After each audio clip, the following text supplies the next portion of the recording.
আসসালামু আলাইকুম ওরহমতুল্লাহি ওবরকাতুহু। প্রিয় মুসলিম ভাই ও বন্ধুগণ, আমি আপনাদের সামনে আবারও মায়ানমারের রোহিঙ্গা ইস্যুতে একটি বক্তব্যের ভিডিও নিয়ে হাজির হলাম।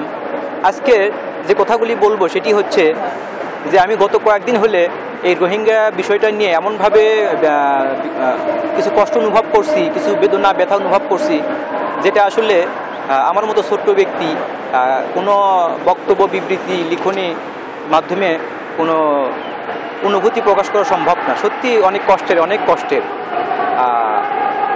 কথাগুলো এই জন্যই বলছি যে আমার পাশের দেশ বাংলাদেশের খুবই নিকটবর্তী শহর মায়ানমারের আরাকান রাজ্যে তাদের স্থায়ী বসতভিটা থেকে মুসলমানদেরকে উচ্ছেদ করার জন্য মায়ানমারের বার্মিজ উগ্রপন্থী জঙ্গি বৌদ্ধরা যেভাবে আমাদের মুসলিম ভাইদেরকে বাড়িঘর জ্বালিয়ে পুড়িয়ে শেষ করে দিচ্ছে, তাদেরকে যেভাবে হত্যা করছে, আমার মনে হয় আমি দেখা মতে এবং জানা মতে কখনো শুনি নাই অথবা দেখি নাই যে কোনো পশু পাখিকে এভাবে হত্যা করে, যেভাবে হত্যা করছে মুসলমান ভাইদেরকে। একটাই মাত্র কারণ যে তারা মুসলমান। আর এ ব্যাপারে আল্লাহ রাব্বুল আলামিন সূরা আল বুরুজের মধ্যে বলেন, ওমা নাকামু মিনহুম ইল্লা ইউমিনু বিল্লাহিল আজিজিল হামিদ। আর তাদেরকে এই জন্যই মারা হয়, তারা একমাত্র মহাপরাক্রমশালী প্রশংসিত আল্লাহর উপর ঈমান এনেছে। আজ প্রিয় বন্ধুগণ, পৃথিবীতে মানবতা কোথায় মানুষের অধিকার? আজ আমার মনে পড়ছে আমার জীবনের প্রিয় কলম সৈনিক, লেখক, সাংবাদিক, দৈনিক আমাদেশ পত্রিকার সম্পাদক জনাব মাহমুদুর রহমানের কথা। তিনি একটি লেখা লিখেছিলেন যে মুসলমানদের মানবাধিকার থাকতে নেই।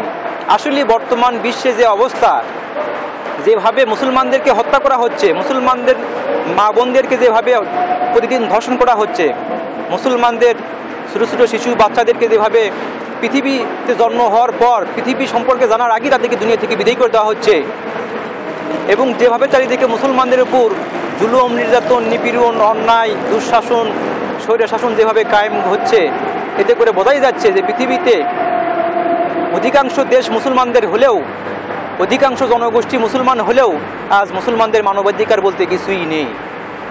আজ আপনি যে কোনো দেশে একজন খ্রিস্টানকে মেরে দেখেন, একজন বৌদ্ধ, একজন ইহুদিকে মেরে দেখেন, আজ এই একটা হিন্দু, বৌদ্ধ, খ্রিস্টান, ইহুদিকে হত্যা করার জন্য সারা পৃথিবী আজ গণ আন্দোলন শুরু হয়ে যাবে, এবং জাতিসংঘ থেকে সেখান থেকে ন্যাটো বাহিনী পাঠানো হবে আমেরিকার পক্ষ থেকে, এবং সেখানে ব্যাপক যুদ্ধ চালিয়ে সেই এলাকা, সেই সভ্যতা ধ্বংস করে দেওয়া হবে এবং প্রতিশোধ নেওয়া হবে।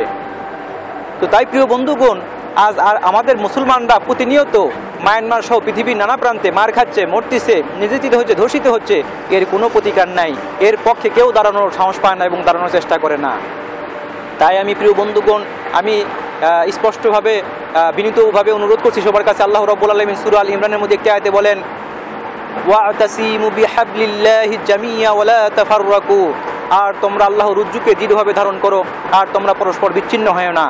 আসুন, আমাদের সময় এসেছে, পৃথিবীর যে প্রান্তে মুসলমানরা নির্যাতিত হচ্ছে, নিপীড়িত হচ্ছে, হত্যার শিকার হচ্ছে, ধর্ষণের শিকার হচ্ছে, পৃথিবীর যে প্রান্তে ছোটো ছোটো মাসুম শিশুরা দুনিয়ার আলো বাতাস দেখার আগেই তারা দুনিয়া থেকে চির বিদায় নিয়ে চলে যাচ্ছে এই কাফেরদের দ্বারা হত্যার শিকার হয়ে, আসুন এদেরকে রক্ষার জন্য এবং পৃথিবীতে ইসলামকে টিকে রাখার জন্য, কোরআনকে টিকে রাখার জন্য, আল্লাহর দেওয়া জীবন বিধানকে পৃথিবীতে বাস্তবায়ন করার জন্য প্রত্যেক মুসলিম দেশকে, প্রত্যেক মুসলমানকে এক প্ল্যাটফর্মে দাঁড়ানোর সময় এসেছে।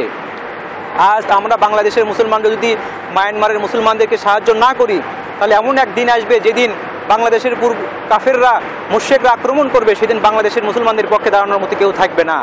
প্রিয় বন্ধুগণ, বাংলাদেশ, মায়ানমার, ইন্ডিয়া নিয়ে একটি ইহুদিদের ব্যাপক পরিকল্পনা, ভবিষ্যৎ পরিকল্পনা আছে। সেটি হচ্ছে ফিলিস্তিন আগে যেরকম মুসলিম কান্ট্রি ছিল, সেটি ইহুদিদের পরিকল্পনা। সেখানে ইহুদি বসতি স্থাপন করতে করতে সেখানে ইহুদিদের দেশ ইসরায়েল প্রতিষ্ঠা করা হয়েছে এবং ফিলিস্তিনকে অনেক ছোটো করে রাখা হয়েছে। এমনি বাংলাদেশের পার্বত্য চট্টগ্রাম অঞ্চল, মায়ানমারের আরাকান রাজ্য এবং ভারতের মিজোরাম রাজ্য সহ সেখানে খ্রিস্টান এবং ইহুদি তৈরি করার শত শত খ্রিস্টান মিশনারিজ কাজ করতেছে, বিদেশি মিশনারিজ, এবং তারা মানুষকে ধর্মান্তরিত করে খ্রিস্টান এবং ইহুদি বানাচ্ছে। এবং সেখানে ঠিক ইসরায়েল যেভাবে ফিলিস্তিনে এসে তাদের বসতি স্থাপন করে দেশ গঠন করেছে, ঠিক তেমনি এই ইন্ডিয়ার মিজোরাম আরাকান রাজ্য এবং বাংলাদেশের পার্বত্য চট্টগ্রাম এলাকা সহ একটি জোন গঠন করে সেখানে এই ইহুদিরা একটি ইসরায়েলের মতোই একটি রাষ্ট্র তারা গঠন করার চেষ্টা করতেছে। এটা অনেক মুসলমানই জানে না এবং বাংলাদেশের অধিকাংশ নাগরিক এই বিষয়ে বেখেয়াল। আমি এই বিষয়ে অনেক তথ্য নিয়েছি এবং অনেক কিছু পড়েছি, অনেক কিছু জানার চেষ্টা করেছি। আপনারা পার্বত্য চট্টগ্রাম অঞ্চলে খোঁজ নিয়ে দেখবেন, সেখানে খ্রিস্টান মিশনারিজ কাজ করে সেখানে অসংখ্য মানুষকে খ্রিস্টান বানিয়েছে। যারা ওখানকার নর্মাল বৌদ্ধ, তারপর নর্মাল হিন্দু, মুসলমান, তাদেরকে টাকার লোভ দেখিয়ে বিশাল অঙ্কের ঋণ চাপিয়ে দিয়ে তাদেরকে চাপে ফেলে তাদেরকে ধর্মান্তরিত করেছে। আপনারা ইন্ডিয়ার মিজোরামে গিয়ে দেখবেন সেখানে প্রায় 10,000 হিন্দু সেখানে খ্রিস্টান হয়েছে। আপনারা এই আরাকান রাজ্য থেকে মুসলমানদের উৎখাতের পিছনেও এই খ্রিস্টানদের চক্রান্ত কাজ করছে। তাই এই সব বিষয়ে আমাদেরকে সজাগ থাকতে হবে এবং সতর্ক থাকতে হবে।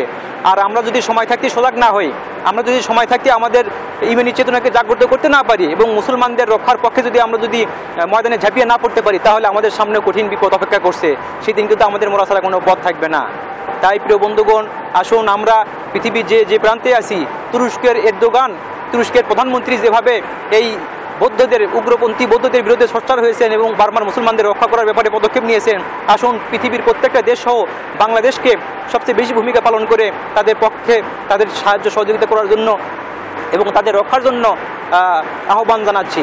এবং এই বার্মার উগ্রপন্থী বৌদ্ধদের বিরুদ্ধে জাতিসংঘ সহ পৃথিবীর যে প্রান্তে যেভাবে সম্ভব এদেরকে ঠেকানোর জন্য, এদের এই আক্রমণকে বন্ধ করার জন্য এবং এদের এই উগ্রপন্থী আচরণ, এই উগ্রপন্থী কর্মকাণ্ডের তীব্র বিচার করার জন্য, কঠিন বিচার করার জন্য যেভাবে আন্দোলন করলে, যেভাবে কাজ করলে সম্ভব, সেইভাবে সবাইকে কাজ করার আহ্বান জানাচ্ছি। সবাইকে ধন্যবাদ। আমি আমার কথা এটুকু শেষ করছি। আসসালামু আলাইকুম ওয়া রাহমাতুল্লাহি ওয়া বারাকাতুহু।